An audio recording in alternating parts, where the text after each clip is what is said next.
I don't know how much pink pill content I'm going to be putting out over these next couple weeks just because I'm going through my own stuff here.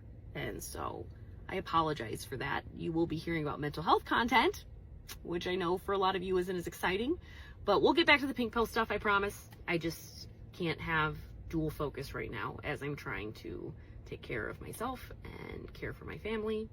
I had my first Keta Ends With Me treatment a couple days ago, and I wanted to give you guys an update because I told you I was going to take you along for the ride.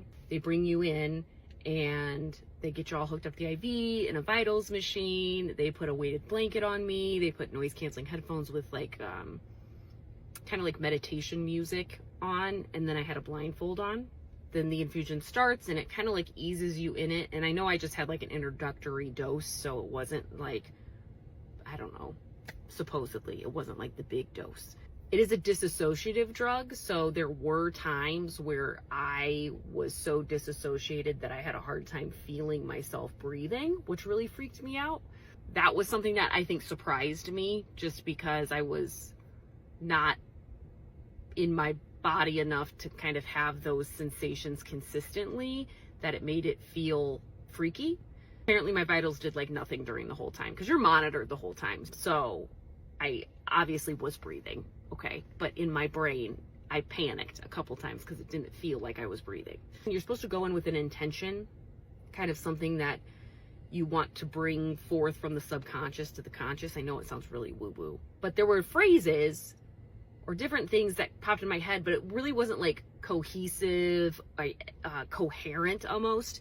But right afterwards, I did journal because I wanted to remember these phrases or these images that flashed through my head. Then I came home and I slept for 6 freaking hours. I was so zonked. And then I ended up sleeping through the night. And I was curious to know, is that like typical? And it doesn't necessarily say, oh, that's typical. It does say that that can be common, and that it means that the brain is doing rewiring. It has really exhausted itself essentially, and so I guess that's a good thing. But what was interesting is the next day, the next evening, I felt like I had a really big breakthrough on the thing that I was trying to explore. So I'm excited to talk in counseling about that, because there was just some things that those phrases that I kind of was meditating on the next day brought forth to the forefront of my mind, that things that I had forgotten about, memories I had forgotten about, experiences I had forgotten about. I don't know. That's kind of where I'm at right now. So we have 5 more sessions left of the introductory period, and then after that you do like maintenance doses. It's about an hour to an hour and a half long by the time I came back down and was like okay to leave. Yeah, so that's my update for my first dose.